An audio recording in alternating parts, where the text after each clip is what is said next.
ለሚሰሩ እጆች ዓለም አልጋ ባልጋ ሆና አታውቅም። ወይንም ደግሞ ሁሉም ነገር ቀላል ሆኖ ያውቃል። ምናልባት ባሰብከው ምክንያት ወይንም ደግሞ ባላሰብከው ምክንያት ያለህን ነገር ሁሉ ግራ ገብቶ ተቀምጣ ሊሆን ይችላል። ወይንም ደግሞ ምናልባት ከትምህርት ዓለም ወጥታችሁ ወደ ስራ ዓለም ለመግባት ከዜሮ ለመጀመርም ደግሞ ተቀምጣችሁ ያላችሁ ሰዎች አላችሁ። ስለዚህ ነገሮች በአንዴ አይስተካከሉም። ሶሻል ሚዲያ ላይ እንደምንመለከተው ምናምን ቀላል አይደለም። በአንድ ወር ውስጥ በሁለት ወር ውስጥ የሚሳካ ጉዳይ እንዳልሆነ አውቀን ሁሉን ነገር ከምን መጀመር አለብን? ከዜሮ ልንጀምረው ይገባል ማለት ነው። ይገባኛል።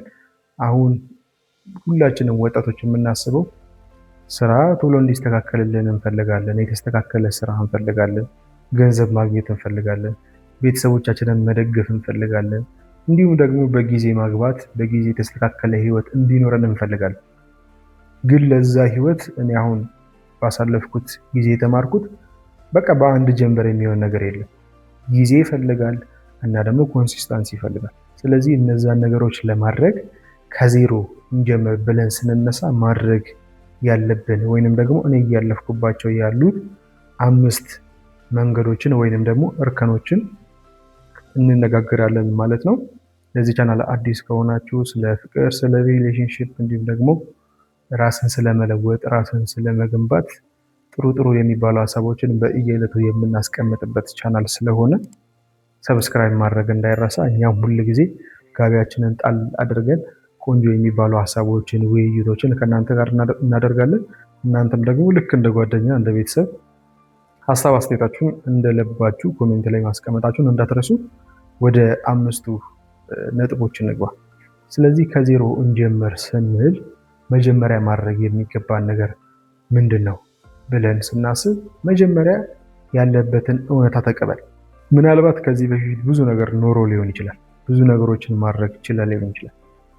ግን አሁን ላይ ወድቀህ ከሆነ ምንም ማድረግ የማትችል ከሆነ አሁን ያለበትን እውነታ ተቀበል። የመጀመሪያው ፖይንት ይሄ ነው። ምን ይባላል?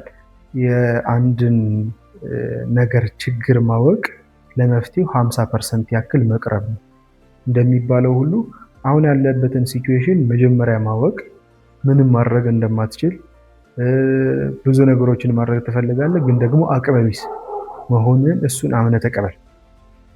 እሱን አድርግ። ከዛ በኋላ አሁን ካለበት ሲቹዌሽን እንድትወጣ የሚያደርግህ ሁለተኛው እርምጃ ደግሞ በዙሪያ ያሉትን አሉታዊ የሚባሉ ወይንም ደግሞ ጥሩ ያልሆኑ ጓደኞችን፣ ወደኋላ የሚጎትቱ ጓደኞችን እነሱን ምን አድርግ? ቆርጠጣል። በቃ ይሄ ምንም እንትን የለውም። እንደዚህ ብለን የምናሽሙነሙነው ነገር አይደለም። አንተ የምትመስለው ጓደኛ ነው። እኔ የምመስለው በዙሪያ ያሉ ጓደኞቼ ነው። ከዛ ውጪ ሊሆን አይችልም። ከና አባባሉም እኮ የሚባለው ስለ ጓደኛ ንገረኝና ስለ አንተ ደግሞ እኔ እነግርሃለሁ ይባላል። ስለዚህ እነሱ እንደዚህ ያደርጋሉ ግን እኔ ፖዚቲቭ ብቻ ነው ሙስሊም አይደለም። ይሄ አሁን ላይ ምናልባት አሁን ላይ ከረንትሊ እነሱን ባትመስልም ግን ደግሞ ቀስ እያልክ ወደ እነሱ መሳብህ አይቀርም። እነሱን መምሰል አይቀርም። አንተ ለስራ ቀን ሌሊት እየሰራ ግን ደግሞ እነሱ ቀን ሌሊት የሚዝናኑ አይነት ጓደኞች ካሉ ቀስ እያለ ምን አይነት ስሜት ይሰማል መሰለህ? አረ በቃ አንቲ በዙሪያ ያሉ ሰዎች የሚዝናኑ ሰዎች ናቸው። ስለዚህ ምንድነው የሁሉ ስራ ምናምን፣ እስቲ ዛሬ ደግሞ ልረፍ ምናምን እያልክ ቀስ እያልክ ወደ እነሱ መሄድህ ስለማይቀር ይሄኛውን ነገር ቆርጠህ መጣል ወይንም በዙሪያ ያሉ ጥሩ ያልሆኑ አሉታዊ የሆኑ ጓደኞችን ቆርጠህ መጣል ሁለተኛው ትልቁ ፖይንት ነው። ሶስተኛው ደግሞ ጥቃቅን ግቦችን አስቀምጥ። ይሄ ማለት ምን ማለት ነው? ከአመት ከ2 ዓመት በኋላ ደርስበታለሁ ብለህ የምታስቀምጠው አላማ አለ።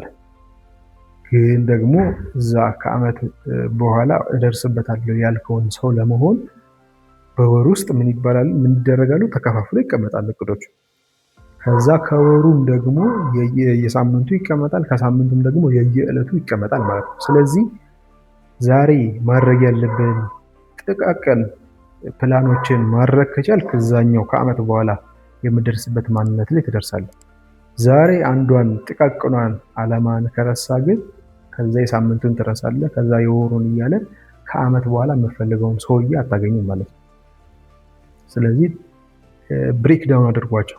ለአመት የምታስቀምጡን ከአመት በኋላ ደርስበታለሁ የምትለውን ሰውዬ በወር በሳምንት በቀን ከዛ በሰዓት እያደረግህ ትከፍለውና ከዛ በኋላ ያንተ ከአመት በኋላ ያለችው ማንነት የምትወሰነው ዛሬ በምታሳልፋት በዚች ሰዓት በምታሳልፋት በዚች ቀን በምታሳልፋት ማንነት ላይ ይወሰናል ማለት ነው። ስለዚህ ይህንን ማድረግ እንዳረሳ በሶስተኛ ደረጃ። አራተኛ ደግሞ አዲስ ክህሎትን ለመማር ሞክር።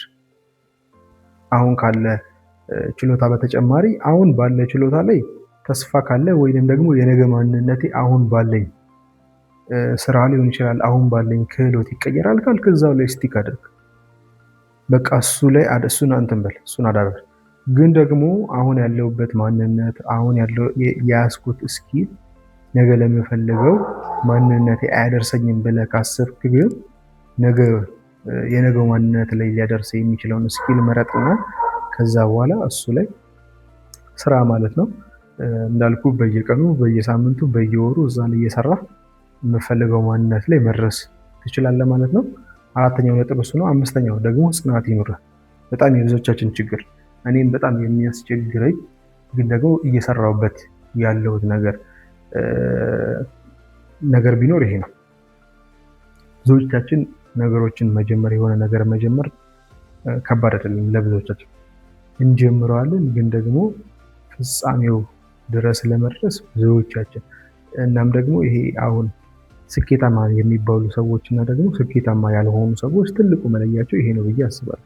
ስኬታማ የሚባሉት ሰዎች ምናልባት አንድን ነገር ምንም ውጤት ሳያሳያቸው አመታት ድረስ መዝለቅ ይችላሉ። ግን ደግሞ ብዙዎቻችን ደግሞ አንድን ነገር እንሞክራለን፣ ከዛ በኋላ ቶሎ እንፈልጋለን፣ ፍሬውን ቶሎ እንፈልጋለን። እንኳን ለአመታት ይቅርና ለወር ለሳምንት ድረስ መዝለቅ አንችልም። አይ በቃ ይሄ ነገር ተስፋ አስቆራጭ ነው የሚሆን ነገር አይደለም ብለን እንተዋለን። ስለዚህ በተቻለን አቅም ያሰብነውን ዓላማ እናስቀምጥ። እዛ ጋር ለመድረስ ምንም ተስፋ አስቆራጭ ሲቹዌሽኖች ቢኖሩ በመካከልም ግን ደግሞ በጽናት በትጋት ምን ማድረግ አለብን? እስከ ግቡ መጨረሻ ድረስ መድረስ መቻል አለብን ብዬ አስባለሁ። እዚህ ጋር ካነሳናቸው ከአምስት ነጥቦች የተሻለ ወይንም ደግሞ እናንተ ሞክራችሁት አሪፍ የሆነላችሁ የቱ ነው? እስቲ ኮመንት ላይ ያሳውቁኝ። አመሰግናለሁ። ሰላም